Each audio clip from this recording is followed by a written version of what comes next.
Siis on sitä maistavaa, siis se on ihme, että kun kaikki maailman maat on nykyään velkaa, niin se on niinku, no kaikki paitsi vitun Norja. Norjalla ei ole velkaa, ja luultavasti sen takia, koska niillä on öljyä ja kalaa.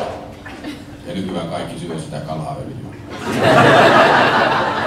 Norja tuplaisi voittonsa. Mutta muut maat, kaikki on velkaa. Ja maailmassa on yhteensä tällä hetkellä enemmän velkaa kuin on edes rahaa. Niin kyllä varmaan tulee maksaa. Kyllä ne hoituu. Heti kun painetaan vähän muilta planeetoilta lisää.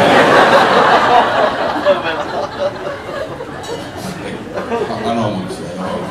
Maksettiin näin, mutta me ollaan 10 miljardia pystyssä Jupiteriin.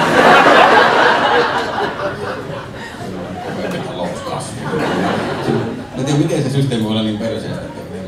Ja se ilmeisesti johtuu sillä, että kaikki voi olla velkaa niin kuin enemmän, niin kuin, että koko planeetta on velkaa. Niin siitä, että ne valtiot ei ole velkaa edes niin kuin toisilleen niinkään, vaan ne on velkaa pankeille pääasiassa. Niin mietin vaan sitä, että jos valtio on velkaa pankille, niin kuinka tyhmä se on, kun se maksaa sitä. Koska valtiolla on armeija. Pankilla on 4 kassaneita ja siinä.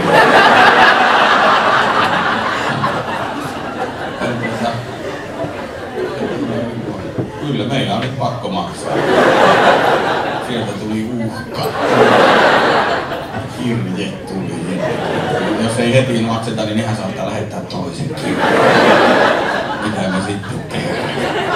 Meillä on ylisuvelfeille. No, meillä on mitoja, että maksetaan. Se on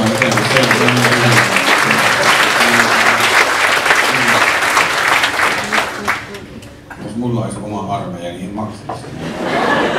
Ihan varmaan vaikka, jos joku Džingis Khan olisi vaikka aikoinaan ottanut jostakin sypistä opintolainaa, niin ihan varmaan ei olisi ikinä sitä maksanut. Syppikoputtelisi, sulla on nää velat. No, mulla on 10 000 jousiampujaa.